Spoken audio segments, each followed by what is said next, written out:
Welcome back दोस्तों। आज मैं आपके सामने एक अवार्ड विनिंग मराठी मूवी को लेकर आया हूँ जिसका नाम है फैंड्री। इस मूवी ने 9 अवार्ड्स को जीता। खैर फैंड्री का मतलब है पिग, सुअर। ये मूवी 2013 में रिलीज हुई। जिस तरह से इस मूवी का टाइटल है, इस मूवी का कॉन्सेप्ट भी उसी तरह का है। सिंपल से बात करें तो लोअर और अपर कास्ट के डिफरेंस को दर्शाती है ये मूवी। मतलब अभी भी कुछ गांव में कास्ट को बहुत अहमियत देते हैं। किस तरह से अपर कास्ट के लोग लोअर कास्ट के लोगों से बिहेव करते हैं, किस नजरिए से देखते हैं उन लोगों को, उनके साथ कैसा सलूक करते हैं, और ऊपर से कुछ शरारती लोग इन लोगों का किस तरह से मजाक उड़ाते हैं। यही सब सारी चीजें इस मूवी में दिखाया गया है। तो चलिए बिना टाइम वेस्ट किए फटाफट से मैं आपको इस मूवी की कहानी सुना देता हूँ। उससे पहले अगर आप मेरे चैनल पर नए हैं तो अपना प्यार दिखाइए, अगर पुराने हैं तो और प्यार लुटाइए फॉलो इंस्टाग्राम। मूवी की शुरुआत में ही एक 13 साल के लड़के को दिखाया जाता है। इसका पूरा नाम है जामुवंत कचरू माने, शॉर्टकट में जबिया। जबिया की फैमिली एक छोटे से गांव के आउटस्कर्ट्स में अपनी जिंदगी गुजारती रहती है और इसकी वजह है इस गांव में फैला हुआ कास्ट फीलिंग। मतलब उस गांव में कास्ट को मेन प्रेफरेंस देते रहते हैं। और उसी तरह इस गांव की एक और स्पेशल बात यह है कि इस गांव में एक स्पेशल कम्युनिटी के लोग ही सुअरों को छू सकते हैं। अगर अपर कास्ट के लोग गलती से भी सुअर को छू लिया, वो उसे अपवित्र मानते हैं, फौरन स्नान करने लगते हैं। और जो कास्ट वाले सुअरों को छूते हैं, सुअरों को पालते हैं, ऊंची जाति के लोग इन लोगों को भी नहीं छूते। अगर गलती से छू लिया तो भी ये लोग स्नान करते हैं। अब जबिया की फैमिली के बारे में बात करें तो जबिया के घर में इसके माँ बाप, इसकी 2 बहनें होती है। बड़ी बहन ऑलरेडी शादीशुदा होकर विधवा हो चुकी होती है और दूसरी बहन के लिए रिश्ता ढूंढ रहे हैं। और उसी तरह जबिया की फैमिली छोटी मोटी कूली मजदूरी करके अपनी जिंदगी गुजारती रहती है। जब कभी भी जबिया को टाइम मिलता वो स्कूल जाने लगता है, क्योंकि जबिया पढ़ लिख कर एक बहुत बड़ा आदमी बनना चाहता है। साथ ही साथ जबिया अपने फैमिली के कामों में हाथ बटाते रहता है। जबिया को कभी भी ये एहसास नहीं होता कि ये नीची जाति का है, लेकिन गांव वाले सोसाइटी इसको ये एहसास दिलाते रहते हैं। और इस मूवी में एक और बात यह है कि मूवी के स्टार्टिंग से लेते हुए एंडिंग तक जबिया और उसका फ्रेंड ब्लैक स्पैरो नाम की एक चिड़िया की हंट में लगे रहते हैं। जब कभी भी जबिया को टाइम मिलता वो जंगलों में चला जाता है उस चिड़िया को हंट करने के लिए। इसका एक्सप्लेनेशन क्या है मैं आपको इनमें बताऊंगा। खैर जबिया शालू नाम की एक लड़की को बहुत चाहते रहता है। हालांकि जबिया की हिम्मत नहीं होती कि जबिया शालू से बात करे। हमेशा चोरी छुपके शालू को देखते रहता है, क्योंकि शालू एक अपर कास्ट की लड़की है। जबिया के कास्ट के लोगों को ये भी परमिशन नहीं होती कि ये लोग ऊंचे जात के लोगों की आंखों में आंखें डाल के देखें। खैर उसी गाँव में चनक्या नाम का एक साइकिल मैकेनिक होता है। हर रोज जबिया रेडी शेडी होकर चनक्या की दुकान के पास जाके बैठा रहता है, क्योंकि चनक्या की दुकान के पास ही शालू का घर होता है। इसीलिए जबिया चनक्या की दुकान के पास जाकर शालू को देखते रहता है। जबिया की लव स्टोरी चनक्या को पता होती, लेकिन चनक्या जबिया को लाइक करने की वजह से उसे कुछ भी नहीं कहता। खैर शालू को स्कूल जाता हुआ देखकर जबिया भी शालू के पीछे पीछे स्कूल जाने लगता है। क्लासरूम में आने के बाद क्लास टीचर सारे स्टूडेंट्स को अपना अपना होमवर्क सबमिट करने के लिए कहता है। बहुत दिनों बाद स्कूल न जाने के बावजूद भी जबिया अपना होमवर्क अपने टीचर को सबमिट करता है। इसकी वजह यह है जबिया जिस दिन स्कूल नहीं जाता उस दिन जबिया अपने क्लासमेट के घर जाकर आज स्कूल में क्या क्या हुआ, कौन से होमवर्क दिए, ये सारी जानकारी हासिल कर लेता है। और एक्चुअली वो लड़का ऊंची जाति का लड़का होता है, जिसकी वजह से वो लड़का जबिया को अपने घर के अंदर भी नहीं बुलाता, जबिया को बाहर ही रखकर सारी बात करता है। खैर उसके बाद जब जबिया अपनी क्लास सुन रहा होता है तभी जबिया की नज़र बाहर पड़ती है। बाहर इसकी माँ और इसकी दीदी होती है जो लकड़ियां काटती रहती है। थोड़ी देर बाद जबिया की माँ अपने बेटे से मिलने के लिए क्लासरूम के पास आती है। जबिया की माँ को देखकर सारे स्टूडेंट्स जबिया पर उसकी माँ पर हंसने लगते हैं, जिसकी वजह से बेचारा जबिया एम्बैरेस होने लगता है। घर आने के बाद जबिया इसी बात के बारे में अपनी माँ को डांटने लगता है कि माँ तुम कभी भी मेरे क्लास में ऐसे चले मत आना। खैर दूसरे दिन जब स्कूल में पीटी क्लास होती है सारे बच्चे ग्राउंड में आकर खेलने लगते हैं। जबिया और उसका फ्रेंड पिराजी बिना खेले जबिया शालू को ही देखते रहता है। जब शालू और उसके फ्रेंड्स खेल रहे होते हैं तभी उनके बीच में से एक सुअर गुजरने लगता है। इत्तेफाक से वो सुअर एक लड़की को टच कर जाता है। वो लड़की नीचे गिर जाती है। जब दूसरी लड़की उस लड़की को उठाने की कोशिश करती है तभी शालू उस लड़की से कहने लगती है, अरे उसे मत छुओ, उसे अभी सुअर ने छुआ है। और फौरन शालू उस लड़की को प्रिंसिपल के पास ले जाकर यही बात बताने लगती है कि इस लड़की को सुअर ने छुआ, ये घर जाना चाहती है स्नान करने के लिए। अब वो टीचर्स उन स्टूडेंट्स को डांटने के बजाय वो लोग भी यही कहने लगते हैं, हाँ बेटा सही है, तुम फौरन घर जाके स्नान करो, पवित्र हो जाओ तुम। खैर स्कूल खत्म होने के बाद शाम में जबिया दोबारा अपने फ्रेंड पिराजी के साथ मिलकर जंगलों में जाता है। उस चिड़िया को पकड़ने के लिए। जबिया को किसी पेड़ पर उस चिड़िया का घोंसला नजर आता है। जब जबिया उस घोंसले की तरफ जा रहा होता है, उसी रास्ते से एक बुढ़िया गुजर रही होती है। वो बुढ़िया जबिया से कहने लगती है कि जबिया तुम फौरन पेड़ से नीचे उतरो, उस चिड़िया को छूना मत, वो एक पवित्र चिड़िया है, हमारी जात की चिड़िया है, तुम उसे छूकर अपवित्र मत बनाओ। सो बेचारे जबिया के पास और कोई ऑप्शन नहीं होता, वो फौरन पेड़ से उतर जाता है।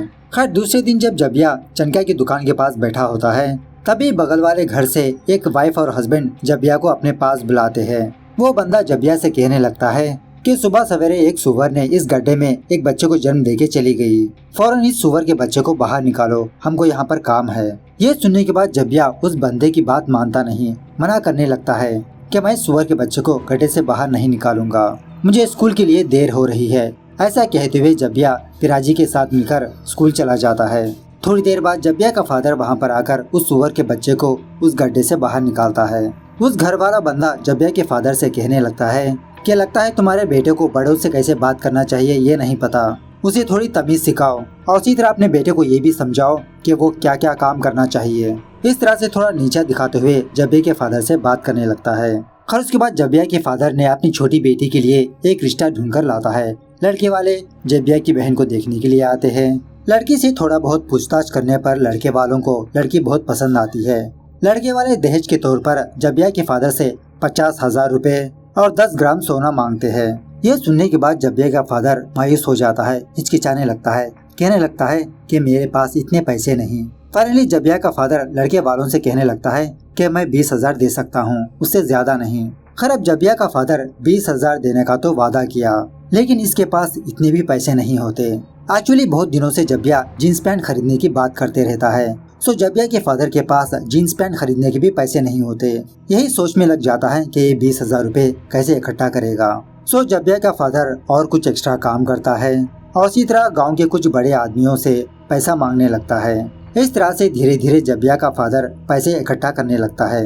वहीं दूसरी तरफ जबिया यही सोच में लगा रहता है कि किस तरह से ये जींस पैंट खरीदेगा। इसका फादर तो इसको दिलाएगा नहीं। सो जबिया और पिराजी ये दोनों भाड़े की साइकिल लेकर आइस बेचने के लिए शहर में चले जाते हैं, ताकि जबिया इन आइसक्रीम्स को बेचकर कुछ पैसे इकट्ठा करे। उन पैसों से ये जींस पैंट खरीदेगा। इसी दरमियान में एक दिन जबिया को किसी जगह पर एक पेट शॉप नजर आती है। जबिया अपनी साइकिल को साइड में रुकाकर उस दुकान में जाकर ब्लैक स्पैरो नाम की एक चिड़िया के बारे में पूछने लगता है। दुकान वाला बंदा कहने लगता है कि वो चिड़िया मेरी दुकान में ही नहीं, कहीं पर भी नहीं मिलती।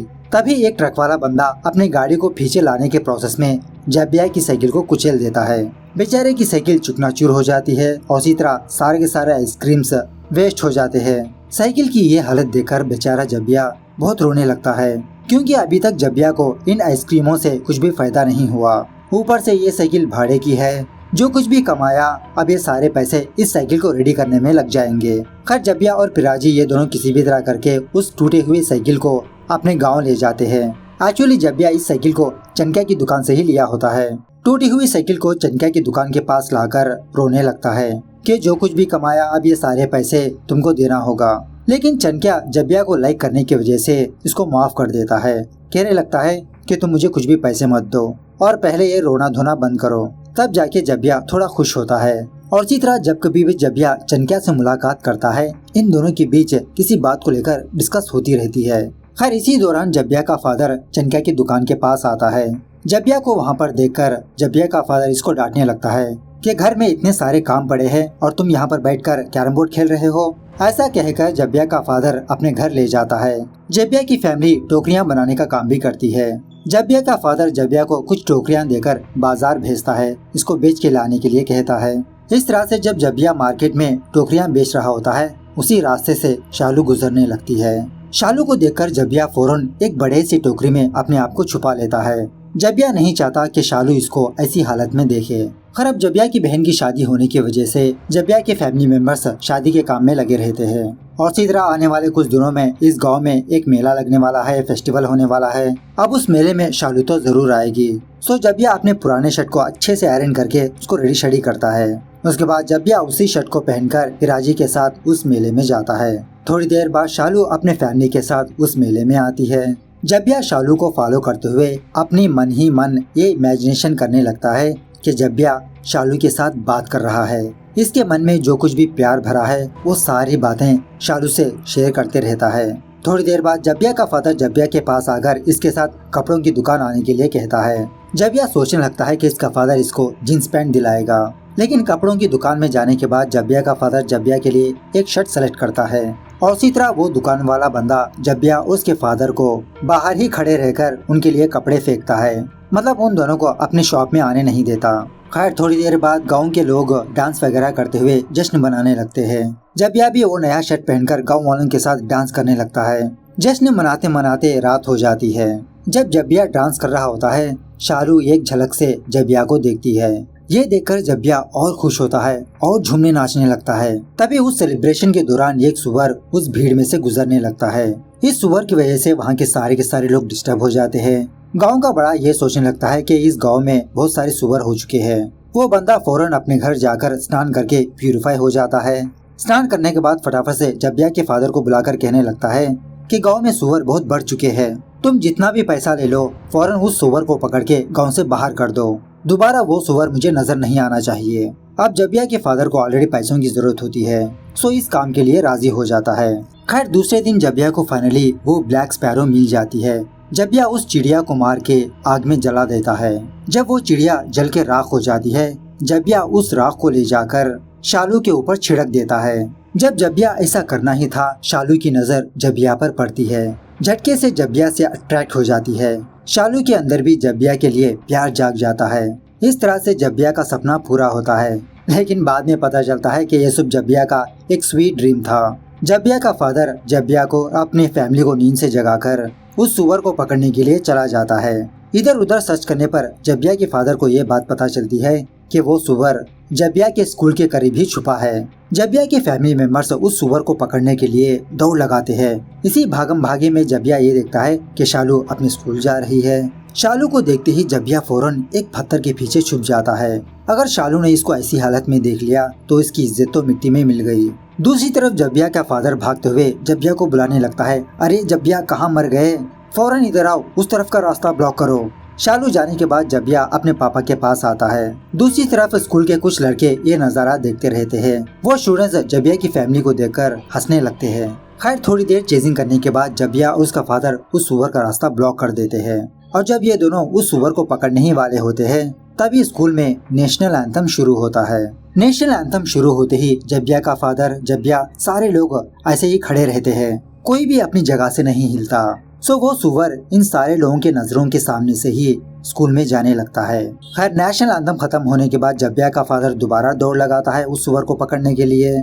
इस तरह से दिन भर जबिया की फैमिली भागते ही रहते हैं, लेकिन वो सुअर इनके हाथ नहीं लगता। देखते ही देखते दोपहर होती है, स्कूल छूट जाती है। सारे स्टूडेंट्स अपने स्कूल से बाहर आकर दोबारा यही नजारा देखने लगते हैं कि जबिया की फैमिली किस तरह से उस सुअर को पकड़ेगी। अब उन स्टूडेंट्स में शालू भी होती है, जिसकी वजह से बेचारा जबिया एक गली में जाके बैठ जाता है, वो बाहर ही नहीं आता। इसका फादर इस पर चिल्लाने लगता है कि कहाँ पर हो जबिया।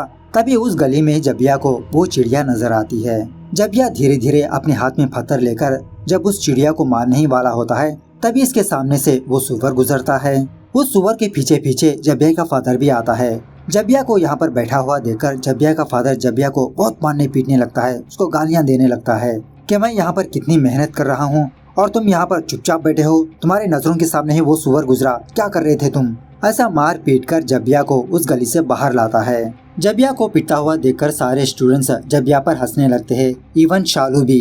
ये देखकर जबिया को बहुत गुस्सा आता है, अपने बाप के ऊपर गुस्सा, सोसाइटी के ऊपर गुस्सा, सारा गुस्सा जबिया उस सुअर पर दिखाता है।